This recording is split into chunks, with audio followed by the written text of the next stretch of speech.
Now turn to Section 1. Section 1. You will hear two teachers, Andrew and Katie, discussing the coming excursion of their language class. First, you have some time to look at questions 1 to 6.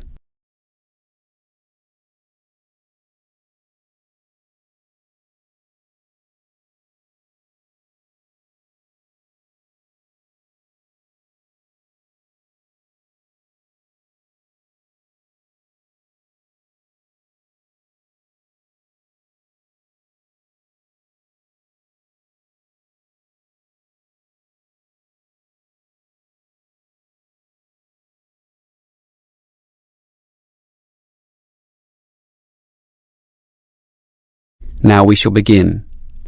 You should answer the questions as you listen, because you will not hear the recording a second time. Listen carefully and answer questions 1 to 6.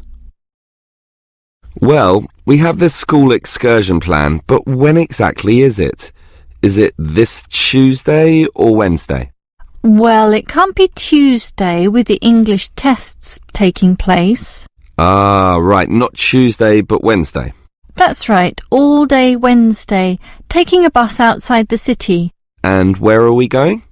Last month we went to Arthur Island, so this time we're going to the animal park. Arthur Island was okay, but it was too cold. Let's hope the weather for this week's excursion is better. I don't suppose animals care about bad weather, but I certainly do. Have you heard the forecast? Yes, and it's not too bad. Basically, they're saying Monday will be sunny. Good. But then the weather will change. Not so good. Yes, Tuesday we'll have some showers, but by Wednesday, the day of our excursion, it will be, well, their words are cold and cloudy. Cold and cloudy. Well, as long as it isn't wet and rainy, I'm happy enough. We won't need umbrellas, just warm clothing. And what time will we get there? Let's see, the bus picks us up at 8:30 a.m. and then it's an hour and a half on the road, so we arrive at 10 a.m. Sorry, with the 15-minute break, that will actually be 10:15 a.m. That's early enough. Then all our students can see the animals, have their fun, and do whatever they want to do. Well, one fun event planned that day is Birds of Prey. What's that? That's when they bring out several birds of prey, eagles, falcons, kites, those sorts of birds, and throw pieces of meat into the air, and the birds swoop down and eat them. It's quite impressive. Sounds great. Birds of prey. Are there any other activities? There's a catered lunch at the park restaurant. We've already paid for that. And in the afternoon there's... Well, I had a choice between the reptile display and the koala handling. In the reptile display, the students can handle live pythons and various other snakes. Surely they'd rather hold koalas.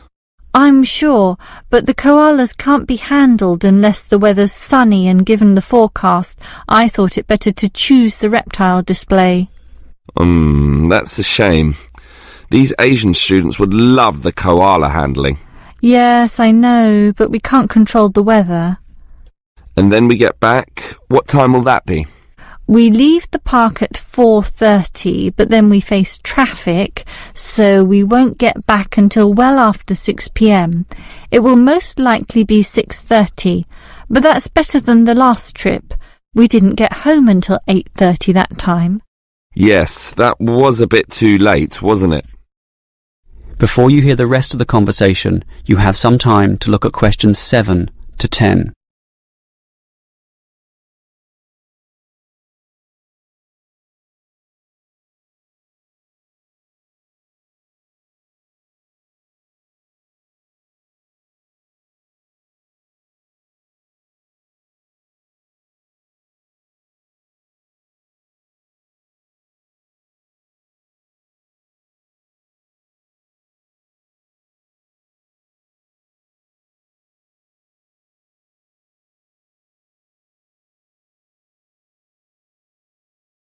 Now listen and answer questions 7 to 10.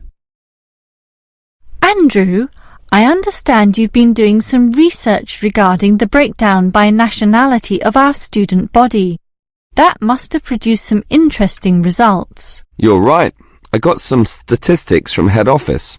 I would imagine that most of our students are either Japanese or Chinese. You imagine right. But it's the Chinese who constitute the majority, but only just. I had thought Koreans might be second, but it's actually the Japanese, quite close behind. It's somewhat surprising, but obviously all those study tours that our university markets in Japan are bringing in students. What's the breakdown exactly? Japanese are a quarter of the whole, which is considerable. Last year they were only 16%, so that market has grown nicely. The only other proportions of some weight are the Indonesians and Koreans, about the same. Indonesians at 15% and the Koreans are a little higher, not like last year when they were less than 10%. I thought we'd have more Indonesians than Koreans. Well, as I said, they're about the same. Just like the Saudi and Thai student numbers, almost the same also, both just under 10. Which one is bigger? Thai students number just a fraction more. As for the other nationalities, collectively they're only 3%, so it wasn't worth giving each of them a separate category. I just grouped them under other. That's Vietnamese, South American, a couple of Russians, and so on. That is the end of section 1. You now have half a minute to check your answers.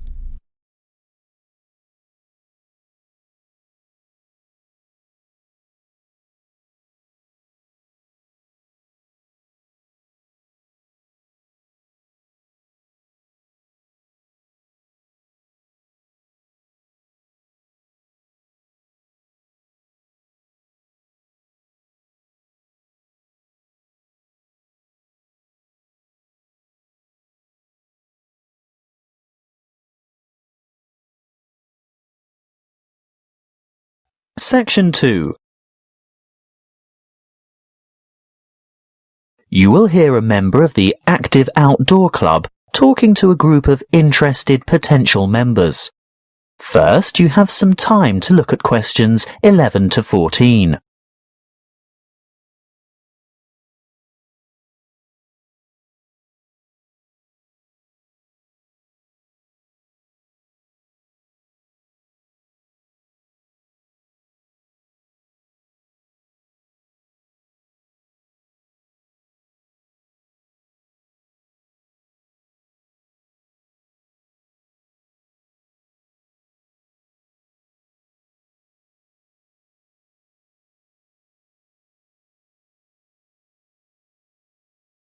Listen carefully and answer questions 11 to 14. I'd like to welcome you all to our Active Outdoor Club. I'll start by telling you a little bit about the history of the club and all that it can offer, and there will be a chance for you to ask questions over tea and coffee in the lobby afterwards. You'll also be able to pick up pamphlets from the table at the back of the hall, and if you wish to purchase any of our products, Bill will serve you at the front counter. As most of you probably know, the club was founded by Nick Noble about 30 years ago. He thought of placing an advertisement in the local newspaper or erecting a billboard somewhere, but it was the radio that he decided on to reach the most people. You know, other people who might be interested in outdoor pursuits. Just basic activities like walking or tramping. Anything active that could take place in some of the beautiful outdoor settings that this country has to offer. Nick was overwhelmed by the response he got, and the club soon grew from a dozen or so friends and enthusiasts to around 200 members 20 years ago, and steadily since then to reach a membership of over 2,500 now. You don't have to be a hardened athlete or extreme adventurer. On the contrary, it's a group that encourages friendship and fellowship through social and recreational activities. The club tries to cater for all levels of maturity and both genders. In fact, anyone who has the physical ability and a moderate level of health and fitness to participate in open-air activity on a regular basis. I think our youngest member is a 5-year-old boy, and our oldest member is a 75-year-old man. Of course, we have more challenging opportunities for those who are up to it, but all excursions are graded according to level of difficulty, and there will always be something for those families with small children. More about that later. I'm sure you realise that it's part of the focus of the club to ensure that our natural environment is kept as pristine as possible. We all have a keen interest in conservation, and many of our members contribute their time or give a monetary donation to organisations that work to enhance and beautify our natural heritage.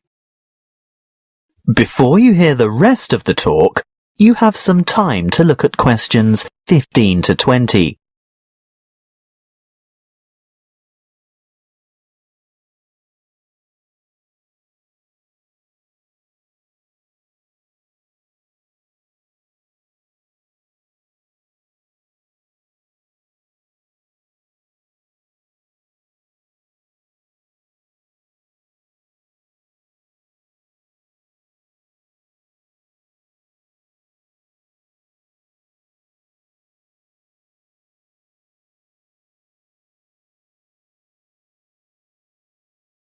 Now listen and answer questions 15 to 20. OK, now going back to the grades of activity, first of all, tramping. This is very popular with singles and couples without children, but is certainly not restricted to those groups. Tramping is arranged for Tuesdays and Saturdays throughout the year. Most tramps are of a duration of 3 to 5 hours, depending on the weather and the terrain, and of course the time of year.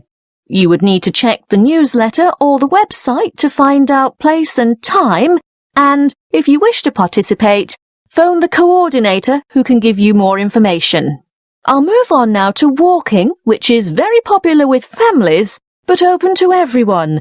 And walks are arranged for every Thursday and every Sunday over the course of the entire year.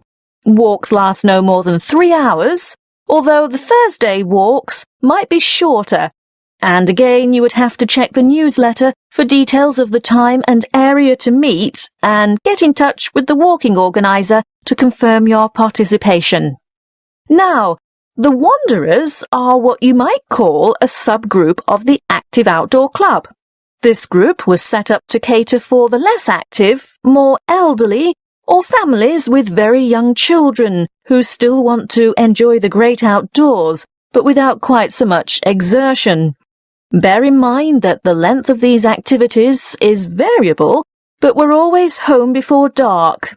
Any member of the club is welcome to join in their activities on a Sunday, which include visiting some of our more beautiful parks and botanical gardens, beach walks, picnics, and even boat trips to visit some of the small islands off the coast. Often guided tours can be arranged if there is enough interest. If you'd like to see what the Wanderers are up to, check the website and then phone the leader for more information. I'll bet you're all ready for that cup of tea now. But before I finish, I really must mention something that can be a lot of fun. A great opportunity to form new or strengthen existing friendships, and a chance to explore a part of the country that you may never have seen before. These are our mystery weekends. The committee puts a lot of time and effort into the organisation of these weekends away, not only for health and safety reasons, but also to ensure that everything runs smoothly and everyone has a good time. There will be a charge to cover travel and accommodation costs, but apart from that, it's an affordable and exciting weekend away from the city. For more information, call the chairman of the committee. You'll find his phone number in the newsletter. So, that's all I have to say at this point. Please enjoy the refreshments, chat with the others, and feel free to ask questions. All the committee members are wearing large red name badges, so they're easy to find. That is the end of section 2.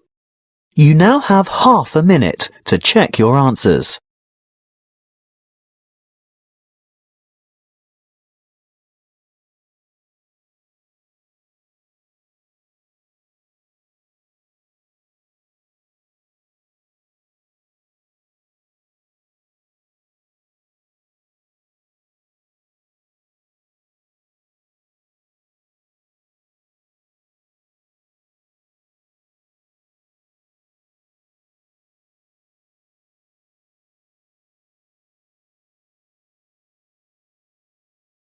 Now turn to Section 3.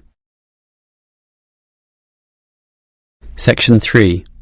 You will hear two students, Sam and Liz, discussing their university orientation program. First, you have some time to look at questions 21 to 24.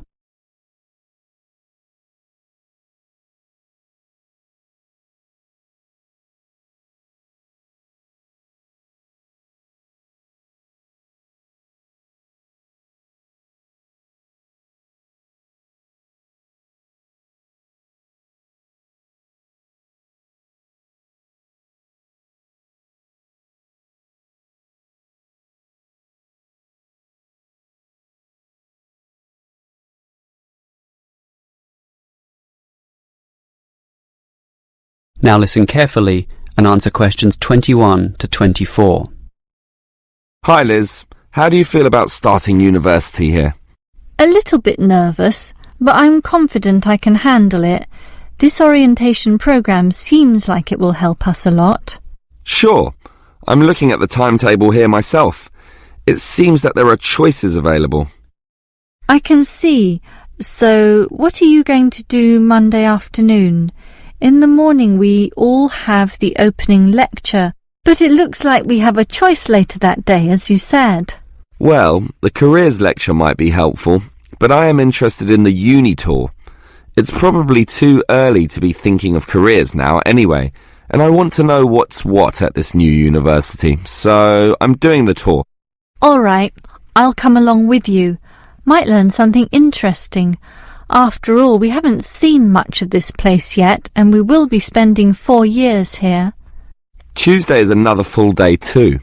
In the afternoon there's a lecture about study skills, but that morning offers another choice. Library tour or student union induction? What do you think?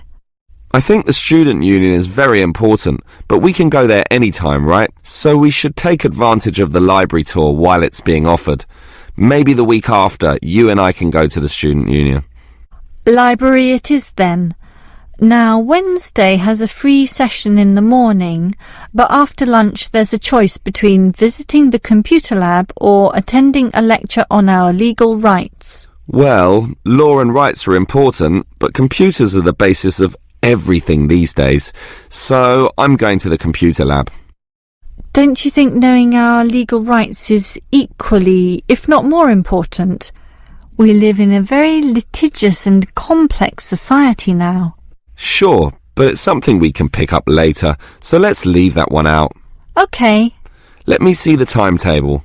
Thursday is a free day, and the week winds up with some celebrations on Friday afternoon. It looks like a fun choice too. There's either a barbecue on the main lawn or the dance. I never pass up the chance to eat something. What about you? If I can get a free meal, I'll take it any day, and I'm not good at dancing anyway. Well, that's that decided, right? Right. Before you hear the rest of the conversation, you have some time to look at questions 25 to 30.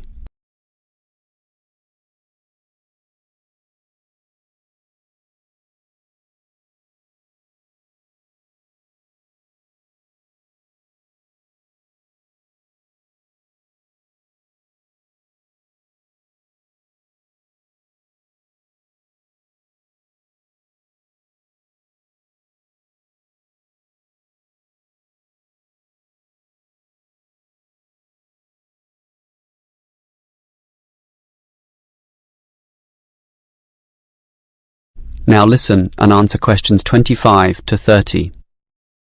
Guess what, Liz? There's another interesting thing in this orientation booklet, and it looks important, about a style guide. What's that? Take a look yourself.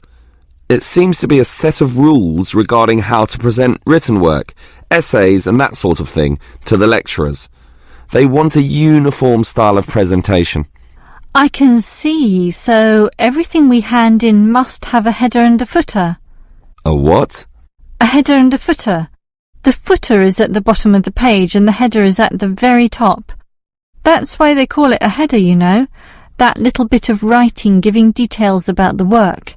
And they also want the word count. Why do they need that? I guess because the lecturers will specify the number of words they want for their assignment, and they want to be sure students follow this. And even the heading on the page has to be a specific dimension, 16 points and bold print and underlined. And subheadings are 14 points, and the font has to be Arial for everything. Yes, the main text is Arial too, as you said, and the size is 12 points, with the header and footer being slightly smaller at 10 points each. Well, it seems logical. The size of everything is in proportion to its importance, but why do they need the spacing of the main text to be 1.5? The header and footer are different. They're only single-spaced. Probably to allow the teacher to insert comments or corrections, or just to make it all more readable, I suppose. And we need wide margins on the left, right, top and bottom, probably for the same reason. Lots of space to allow the addition of comments. That's a bit scary, actually. It seems to assume we will be making mistakes. And look what they want in the header and footer. The header has the name of the work.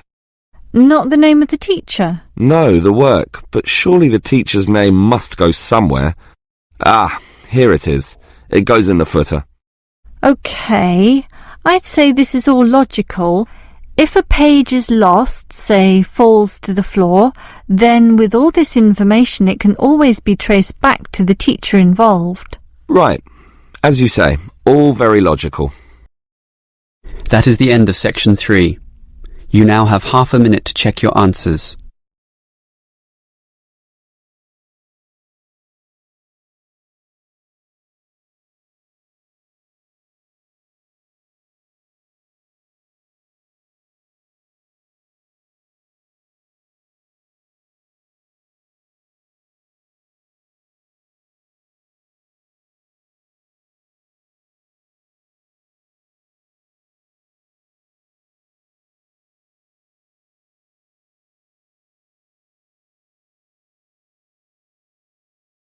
Now turn to Section 4. Section 4. You will hear a lecture on immunity and immunization.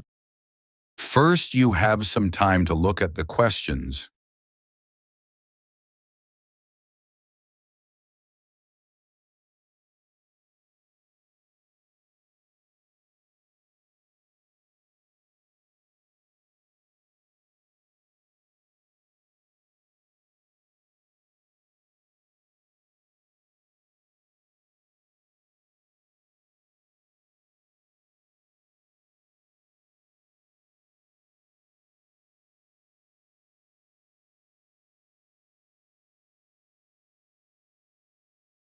Now listen and answer the questions. Good afternoon, and thank you for your warm welcome. This will be the first talk in a series of 5 on health interventions, protection and prevention. Could I start by asking for a show of hands? How many of you have had a flu vaccination at the beginning of winter? I thought so. You young ones always think you're indestructible. Well, as you are no doubt aware, disease-spreading germs or pathogens are everywhere. On a daily basis, the human body has to ward off attacks by various harmful bacteria and viruses. A healthy body has a good defense system against many of these germs, but the defense only operates well against microorganisms that it has already encountered, in which case it is said to be immune. There are 2 ways in which humans acquire natural immunity. Actively, when a person has first suffered and then recovered from an illness, and passively, when ready-made protection is transferred into the body For example, from the maternal blood via the umbilical cord to an unborn child, or through breast milk. Now, artificially acquired immunity can help the body to fight disease, so we can use active immunization as a preventative measure. This is when a person is vaccinated against an illness by injection or oral ingestion of a tiny amount of weakened or inactive germs. Not enough to actually cause him or her to contract the illness, but sufficient for the body's defense system to recognize and respond to the threat by forming antibodies. Intervention using passive immunization, on the other hand, is a method of curing an illness after it is too late for prevention. It is less effective than active immunization and takes longer to work. It is used when the body has already been invaded by bacteria and the person is ill. In this case, there is no time for the body to make antibodies of its own, so proteins, usually taken from the blood of animals, are injected to equip the patient with the essential antibodies to combat the particular illness. Let's have a quick look at a bit of history. The discovery of vaccination to boost the body's immune system by making it sensitive to particular disease-causing bacteria was made by an 18th century English doctor called Edward Jenner. He noticed that survivors of smallpox, a common but extremely dangerous disease, never contracted the disease a second time. In other words, they were immune. He studied a similar disease in cows called cowpox and realized that people in contact with the infected cows became ill with symptoms resembling smallpox. However, this disease was quite mild by comparison, and those who contracted cowpox were then immune to smallpox. He conducted an experiment by injecting a child with a small amount of pus taken from a cowpox pustule. The child subsequently became ill, but soon recovered. Later, he injected the child with pus from a smallpox pustule, and the child did not get sick. He had developed immunity to the more dangerous disease. The antibodies produced to fight the cowpox bacteria had been able to fight off the smallpox bacteria.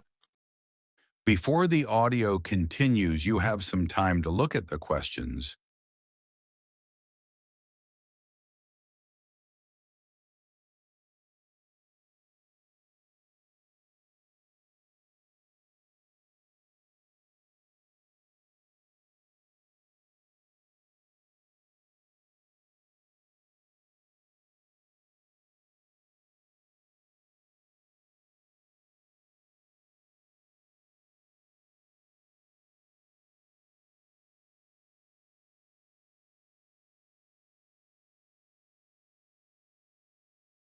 Now listen and answer the questions.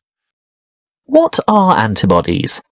Well, antibodies are made by white blood cells called B lymphocytes, and this is done in response to the presence of antigens, or other bacterial toxins, which have been released by the microorganisms, what we commonly refer to as germs, that have invaded the body.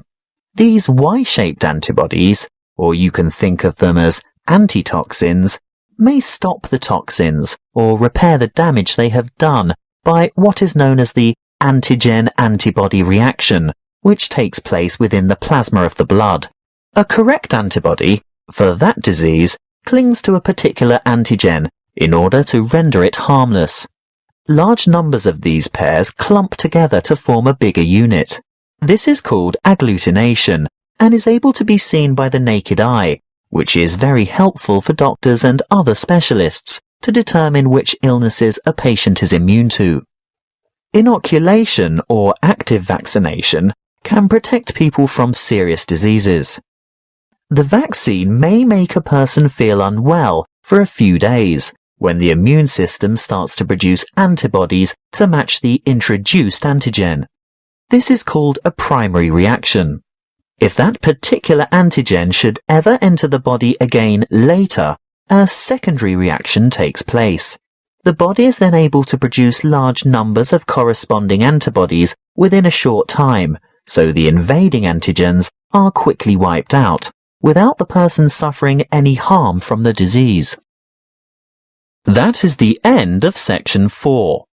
You now have half a minute to check your answers.